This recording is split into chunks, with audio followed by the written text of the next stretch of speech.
대만 총통 선거 결과와 관련해 전문가와 더 자세한 이야기 나눠보겠습니다. 강준영 한국외대 국제지역대학원 교수 연결돼 있습니다. 교수님 나와 계십니까? 네, 안녕하세요. 예, 안녕하십니까? 자, 이번 선거 대만을 둘러싼 미국과 중국의 대리전으로 주목을 받았는데요. 이 대만 국민들은 친미 반중 성향의 민주진보당 라이칭더 후보의 손을 들어줬습니다. 교수님은 이 선거 결과 어떻게 보셨습니까? 네, 우리가 보통 친미, 친중, 반중 이런 프레임으로 이번 선거를 재단을 하는데 제가 지금 타이베이 현장에 와 있는데요. 이 국민들이 느끼는 온도 차는 좀 다른 것 같습니다. 양안 관계도 굉장히 중요하지만 사람들은 기본적으로 민생 문제 이런 데도 초점을 맞추고 있고요. 예, 다만 이번 선거가 삼자 구도로 확실히 정착이 되면서 예, 어, 비록 득표율은 40%밖에 안 되지만 대만 독립 성향을 강조하는 라이칭더 후보가 당선이 됐다는 것은 기존에 8년을 이어져 온 소위 차이잉원 정부의 대만 독립 성향, 그다음에 친미 노선 여기에 대해서 어, 다는 아니지만 적어도 40%는 분명히 동의를 하고 있고 예. 민주주의라는 정상적 절차에 의해서 이렇게 새로운 총통을 뽑았기 때문에 지도자를 뽑았기 때문에 그런 부분에 대한 어떤 흐름을 타이완이 계속 가져간다. 이렇게 봐야 될 것 같습니다. 예, 알겠습니다. 자, 이 대만 민주진보당 라이칭더 당선인 그야말로 입지전적인 인물로 평가를 받고 있는데 이 광부의 아들로 태어나서 의사가 됐고요. 이제 대만 권력의 정점에 서게 된 건데 라이칭더 당선인 어떤 인물인가요? 네, 지금 말씀하셨습니다마는 2살 때 아버지가 광산 사고로 사망을 했고요. 대단한 수재입니다. 예, 그래서 예나 지금이나 마찬가지지만 대만대학교 의과대학에 입학을 했고, 예, 그다음에 유학도 갔다 와서 그러고 나서 이제 민주진보당을 통해서 정치권에 들어왔죠. 예, 그래서 국회의원, 이제 여기서는 입법위원이라고 하는데 입법위원을 거쳐서 하이난 시장을 거쳐서 그리고 지금 현재 부통령까지 와 있다가 드디어 이제 권력의 최고 정점까지 올라왔고요. 아주 겸손한 태도를 보이고 있고 지금까지 정치인으로서 전혀 스캔들이 한 번도 없었던 그런 깨끗한 정치인으로 꼽히는 사람입니다. 예. 굉장히 엘리트이면서 또 정치인으로서 굉장히 깨끗하고 스캔들도 없었다라고 이야기를 네. 해주셨는데요. 자, 이 라이 당선인 대표적인 대만 독립론자로 분류가 됩니다. 당선 후에 중국과 네. 협력을 하겠다면서도 또 대만을 보호하겠다는 입장을 분명하게 했는데 향후 이 중국과의 관계 어떻게 전개가 될까요? 네, 라이칭더 후보가 이번에 내세운 캐치프레이즈는 민주화 독재입니다. 예를 들어서 이 국민당을 만약에 선택을 하면 그거는 중국의 영향력에 들어가서 대만, 타이완의 민주는 사라지게 될 거다. 그러니까 우리가 우리 스스로를 컨트롤할 수 있는 민주국가로서 민주사회로서 기능할 수 있도록 민주진보당을 선택해달라. 이게 이제 이번에 캐치프레이즈인데요. 이 항중보대라는 말을 혹시 들어보셨는지 모르겠어요. 중국에 대항해서 대만을 보호한다는 뜻이거든요. 예, 결국은 대만이 스스로 자리매김을 하려면 중국적 색채를 지워야 된다라는 그런 생각을 가지고 있는 지도자입니다. 그러다 예, 보니까 중국의 입장에서 보면 중국으로부터 벗어나려고 하는 독립주의자다. 정말 트러블 메이커다. 이런 생각을 했고 이번에 가장 이 당선이 안 됐으면 하고 바란 그런 지도자인데 이렇게 당선이 됐고요. 자, 그러면 일단 당선이 됐으니까 자신이 한 말이 있고 대만의 독자성을 강조를 해야 되니까 아무래도 훨씬 더 이 중국과 각을 세우는 그런 형태의 정책들이 나올 수밖에 없다. 이렇게 예상을 하고 그것 때문에 갈등이 많이 증폭될 거다. 이렇게 보는데 예. 그럼에도 불구하고 실제로 라이칭더 후보가 본질적으로는 대만의 독립 자주성을 강조하지만 지금은 현상 유지입니다. 대만이 안정적으로 중국과 현상을 유지하면서 가는 거에 초점을 맞추고 있기 때문에 급격한 변화 이런 것들은 일어나기가 굉장히 어렵죠. 음, 다만 5월 20일 날 이제 취임사를 하게 돼 있고 예. 그리고 지금부터 한 4개월 정도 시간이 남았잖아요. 이 동안 라이칭더 당선인이 어떤 대중 정책을 보이느냐 그리고 취임사에서 중국과 대만 관계를 어떻게 규정하느냐에 따라서 예. 이 갈등의 폭이 더 커질 건지 이런 것들이 결정될 것 같습니다. 예, 그러니까 일단 5월 라이 후보 취임 때나 돼야지 이 구도가 좀 확실해질 거다라고 이야기를 해 주셨습니다. 그렇습니다. 네. 예. 자, 중국 정부는요, 이번 결과에 대해서 대만의 주류 민의를 대변하는 게 아니고 또 중국과 대만의 통일이 필연적이다라는 입장을 내놨습니다. 앞으로 중국 압박이 더 네. 거세질 가능성이 있을까요? 지금 사실은 그 라이칭더 후보는 차이잉원 현재 대통령보다 훨씬 대만 독립 성향의 강도가 더 셉니다. 예. 그러니까 더 독립지향적이라는 거죠. 결국은 이런 지도자가 타이완에서 당선이 됐기 때문에 어떤 형태로든 간에 그런 부분을 상징적으로 억제하기 위한 표현을 할 수밖에 없는 거고요. 그다음에 이번에 3자 대립 구도가 되다 보니까 이 40%밖에 안 되거든요. 사실은 라이칭더 당선인도 향후에 대만 정치를 하는데 굉장히 어려움을 겪게 되죠.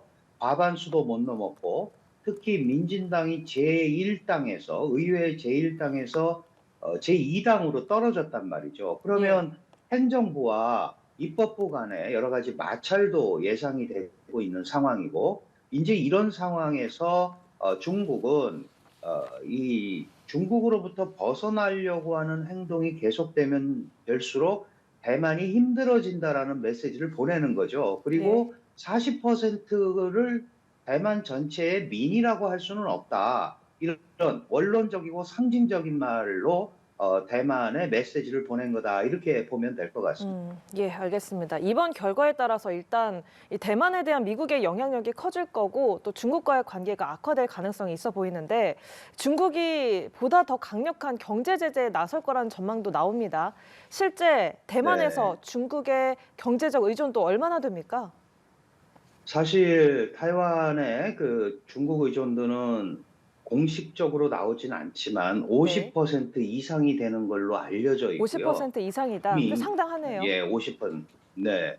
그런데 사실 그 중국이 이번에 이 타이완 선거에 나름대로 개입을 하려고 하면서 다양한 뭐 제재라든지 그다음에 군사 훈련이라든지 이런 영향력 확대 공작을 실시를 했습니다. 또 마지막에는 또 잘 아시다시피 뭐 농산물이라든가 이 마잉주오 총통 시절에 맺었던 양자 FTA 같은 게 있어요. 여기가 이제 뭐 농산물, 그다음에 공산물에 대한 교역에 관한 부분인데 이런 부분들을 뭐 일방적으로 축소하겠다 이런 이제 조치들을 내렸는데 실제로 그 대만과 중국 간의 가장 큰 교역은 반도체 교역입니다. 잘 반도체요. 아시다시피 예, 이 대만의 TSMC라는 세계적인 비메모리 파운드리 공장이 있고요. 예. 여기에 이 반도체를 쓰지 않으면 중국의 최종재가 나오기가 굉장히 어려운 구조입니다. 그러니까 무슨 말씀을 드리는 거냐 하면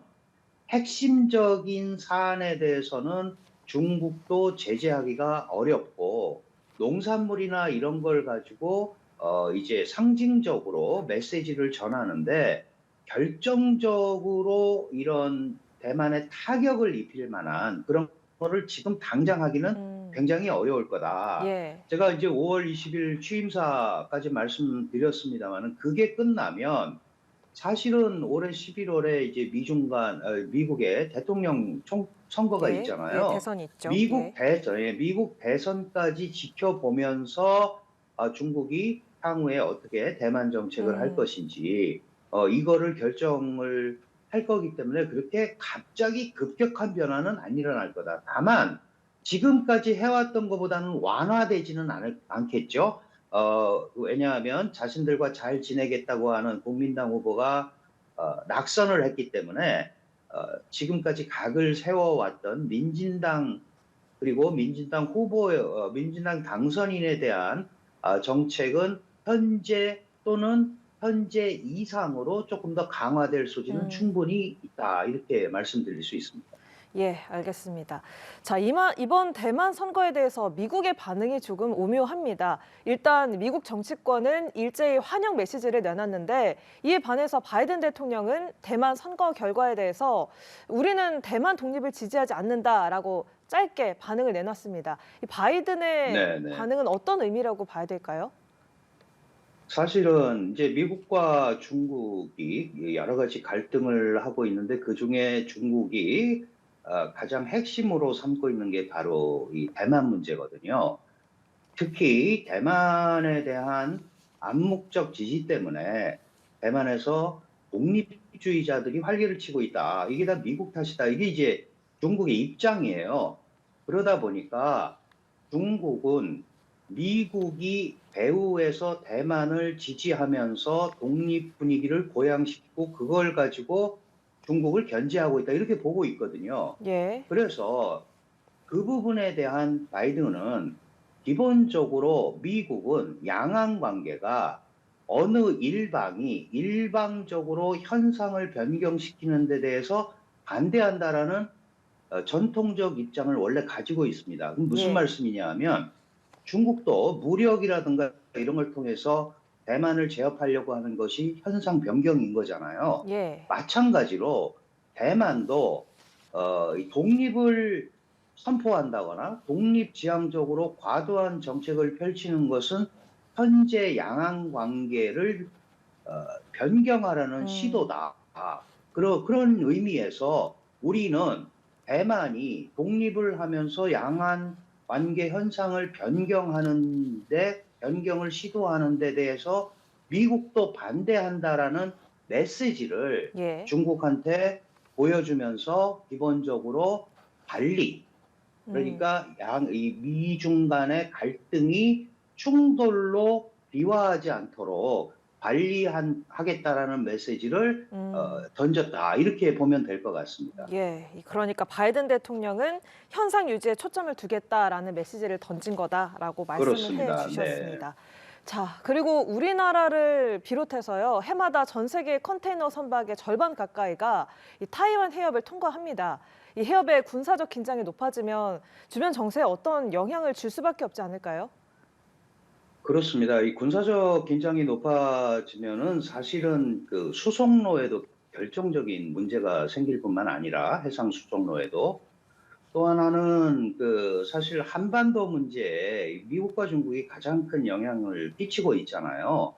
결국은 한반도에서 미중 간의 협력이 이루어져도 북핵 문제라든가 이런 게 풀기가 굉장히 어려운데 미중이 갈등 모드로 가게 된다면 사실은 그렇지 않아도 그 한반도 문제가 어려운 상황에서 이게 더 이제 어려울 수밖에 없는 그런 구조로 가게 되고요.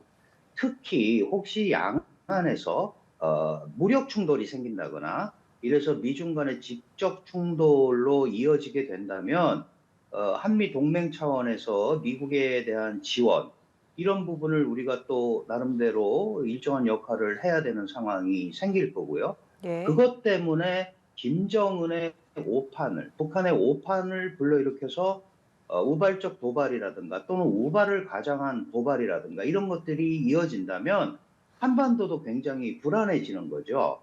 이제 그런 차원에서 이 남중국해 대만 해협을 둘러싼 이런 그 전반적인 안정 구도 이게 굉장히 중요한 겁니다. 그래서 우리도 남중국해의 소위 평화와 안정이 중요하다라는 원론적인 국제주의 원칙 메시지를 계속 보내고 있는 거죠. 예. 앞에 저희가 중국의 경제 제재 얘기를 하면서 대만 반도체 언급을 해 주지 않았습니까? 또 이 라이 네. 당선인이 반도체 산업 투자를 늘려서 세계 시장에서 경쟁력을 키우겠다는 입장인데 그렇다면 우리나라 반도체 업계에도 어떤 영향을 주게 될까요? 네. 지금 이제 반도체 이 생태계라는 게 미국의 원천 기술과 일본의 소재 부품 장비 그다음에 메모리 분야에서는 한국이 한 80%의 점유율을 가지고 있고요. 비메모리 분야에서는 이 타이완의 두 개 기업이 70% 이상의 점유율을 가지고 있습니다. 물론 분야는 다르죠. 다르지만 어쨌든 미중 간의 갈등이 생기면 사실은 한국은 SK와 삼성이 전부 지금 서한이라든지 이 중국에 공장이 있고 한 40%를 중국에서 생산을 하거든요. 그러면 예. 이 부분의 처리가 굉장히 어려워질 수가 있죠. 물론 TSMC도 난징에 공장이 있습니다. 그래서 이 미중 간의 갈등, 이게 복잡해지면 특히 한국과 대만이 세계 최강의 제조력을 가지고 있는 반도체 부분에서 자칫 이제 경쟁 관계로 갈 수도 있어요. 그러나 경쟁 관계로 가서 뭐 우리가 반사 이익을 얻을 수도 있지만 좀 더 장기적으로 보면 협력을 하는 게 훨씬 좋죠. 왜냐하면 제조 분야에서는 한국과 대만 기업이 분명한 우위를 갖고 있기 때문에 오히려 이런 부분을 이 반사 이익을 얻거나 이런 것보다는 벤더들 간의 협력 뭐 이런 걸 통해서 한국과 대만의 반도체 기업들의 경쟁력이 올라가게 된다면 오히려 그런 부분이 우리가 다른 데를 제어할 수 있는 그런 구조가 될 수도 있다 이런 생각을 해야 되고요. 어쨌든 라이 호버뿐만 뭐 당선인입니다만은 이 대만의 지도자들은 반도체 산업을 호국 산업이라고 합니다. 국가를 지키는 산업. 그러니까 반도체가 있기 때문에 대만이 국제사회에서 인정을 받는 거고 중국도 어쩌지 못하고 미국도 어쩌지 못한다라는 생각을 갖고 있기 때문에 이 반도체에 대한 집중 투자 이런 부분이 계속 일어날 수밖에 없고요. 그 반사적인 어떤 영향을 한국이 받을 수밖에 또 없습니다. 그런 의미에서 분야가 조금 다르고 주력 분야가 다르기 때문에 장기적으로는 협력 대상으로 끌고 가는 게 우리의 반도체 산업이라든가 국제사회에서 이 공급망 확보 차원에서 더 중요하지 않은가 이렇게 생각을 합니다. 예, 지금까지 대만 총통 선거 결과 관련해서 강준영 한국외대 국제지역대학원 교수와 함께 이야기 나눠봤습니다. 교수님, 고맙습니다. 네, 감사합니다.